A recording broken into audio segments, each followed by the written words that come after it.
咁其實譬如你聽咗咁多，睇咗咁多，係咪對你即係所謂嘅退休生活，有一個好大嘅正面影響嘅咧，其實係。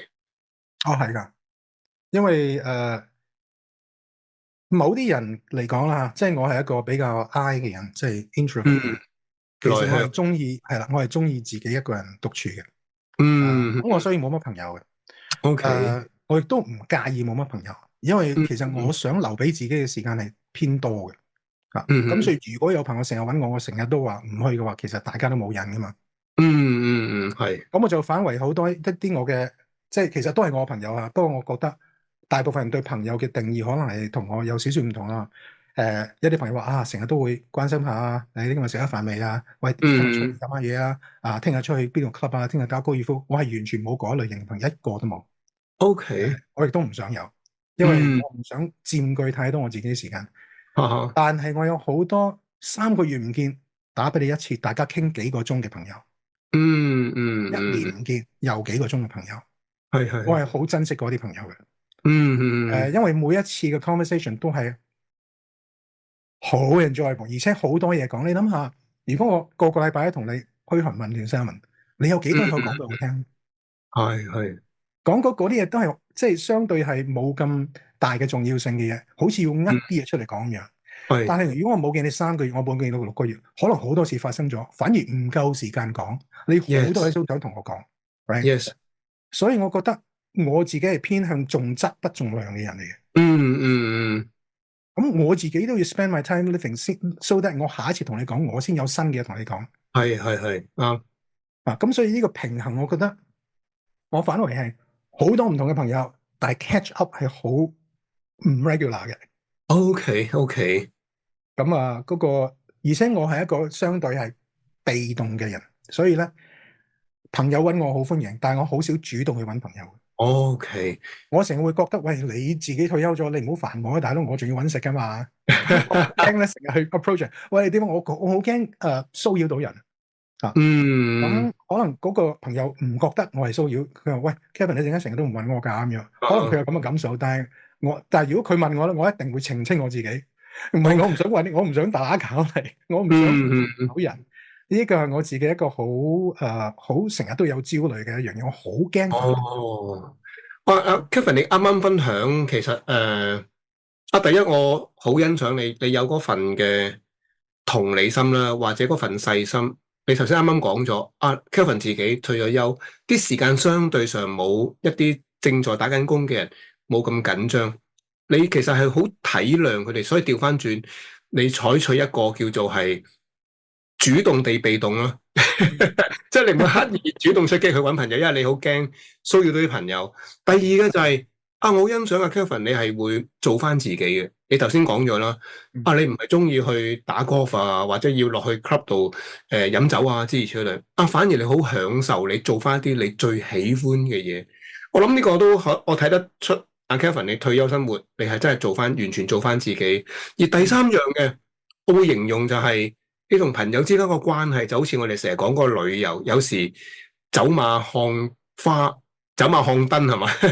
而你係選擇深度遊，所以3個月傾一次電話，完全係可以講到大家一啲好 deep down 嘅嘢，唔會講啲好表面啊，食過啲咩飯啊，去咩地方玩啊咁樣，而係我感受到你係寧願好似真係兩個靈魂喺度對話嗰種，係好 deep 嘅。Exactly，我都好欣賞你一樣嘢，就係我哋交談啦，即係呢次係第二次啦。你係好留意我講嘅嘢，即係好用心聽我講嘢。你係一個好 present minded 嘅人，好 mindful 嘅人。我覺得呢樣嘢係非常值得我哋學習嘅，甚至係我自己都係啊。因為你去同一個人去溝通，你會話得翻俾個人聽你頭先講嗰句說話喎，即係代表你係真係聽緊我講說話。呢個感覺係非常之好，你令到嗰個人好被受到理解同埋受到尊重，係絕對一樣非常之好寶貴嘅嘢。所以我好珍惜你呢個朋友嘅生日。多謝你，因為我唔係咁容易遇到一個好似你咁嘅人。有咁嘅 quality。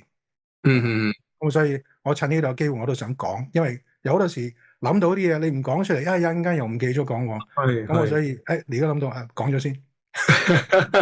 多謝你先，Kevin。咁我想再問多少少啦，即係趁你今日即係有時間，我哋有呢個機會有個對話啦。嗯嗱，咁我就喺一個訓練嘅環境裏面認識咗阿 Kevin 啦。嗯咁而係我係當時先至知道，呢個 Kevin 原來係即係退咗休大概5、6年到嘅時間啦。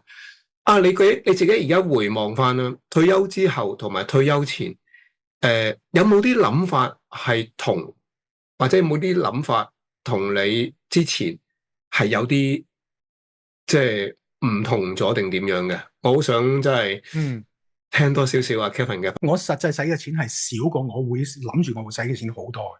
即係退休之後你先係。係，我諗住哦本來會使咁多，其實真實係使嘅咁少嘅啫。 ，OK 因為點 OK，解咧？我係受咗一個非常之犀利嘅人影響，嗰個就係我老婆。咁咧，咦，願聞其詳。咁啊，你知我哋去買嘢咧咁我以前我又唔係買得多嘅，是但啦，咪買咯。唔嗯，係呢個蠔油，你做咩正價買？你梗係等到佢特價2樽送1樽你先買啦。哇而家仲哦，有啊嘛，咁使乜而家買啫？嗱，聽日可嗯能就減價噶啦。嗱，聽日再嚟啊，再唔係後日再嚟啊。等佢冇，如果你冇啦，而再嚟佢都唔減價，我哋就先買咯。但係佢一嗯減價咧，我就上倉噶咯，上幾樣嘢噶咯。咁喂，橫掂你都會食噶嘛？你一啲唔會過期嘅嘢嚟噶嘛？嗯，柴米油鹽邊會過？即係點會唔食嘅咧？你個係係 consumption rate 一定會係 regular 好 consistent 嘅。咁 OK，我諗下又啱喎，我可以買正價啫，但係我唔需要一定買正價噶嘛。嗯咁如果我有 plan ahead，我有計劃嘅話，呢個唔係話你有冇錢嘅問題，係件事 make 唔 make sense 嘅問題。嗯，唔好話你有錢我做乜都得，係你可以做乜都得，咁你可以咁諗，呢個係你嘅自由。但係係，我覺得其中一樣生活嘅樂趣啊，就係明白一啲我可以做而下意識我覺得唔需要諗嘅嘢，但係諗深層咧，講嘢其實唔 make sense 嘅。嗯，咁我點解會遵從呢一樣嘢咧？因為 I want to live a life that makes sense。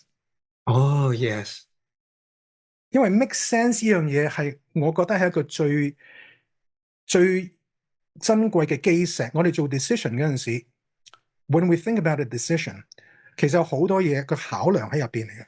嗯但係好多嘢嘅考量都係有部分係情緒帶動嘅， ，OK，唔係嗰樣嘢 make 唔 make sense。好啦，嗯如果你習慣性讓情緒參與你嘅特別係重要嘅決定，其實呢個決定未必係最適當嘅。我唔會講話用啱唔啱、好唔好呢個形容詞，適唔適當適唔適當。咁又係 is it optimal？ 係啦，optimal 譯中文係咩？ optimum 最適合，適合啦，係啦。最適合，我追求嘅係一個最適合嘅模式，唔係好唔好或者係啱唔啱。 OK，即係我嘅價值觀嘅對比係用呢一樣嘢去量度嘅。咁如果我開始用呢樣嘢去量度嘅話咧，我覺得我睇呢個世界好多嘢完全係唔一樣嘅。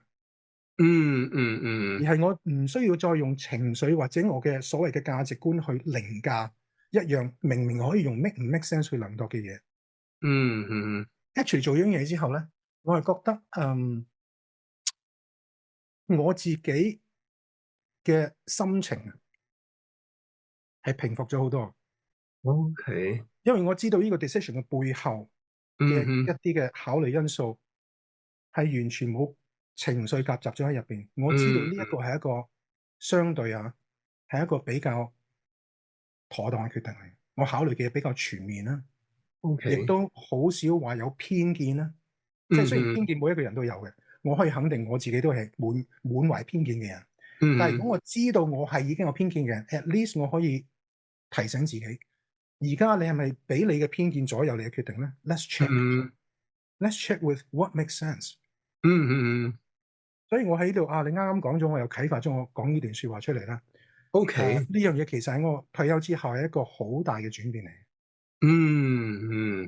哇！即係話你背後有一個好好嘅精明眼，令到你個理財方面係可以，哇！我即係與呢個我真係好好可以參考下。第二個位你我好欣賞Kevin，你就係會有一個即係思考自己如何思考，究竟喺呢個過程裏面，咦有冇邊啲嘢，原來我係過往一路都係 autopilot，即係嗯即係好已經係好自然，而係習慣咗。而嗰個習慣究竟係咪最理想或者係最適當嘅咧？對於我自己嚟講。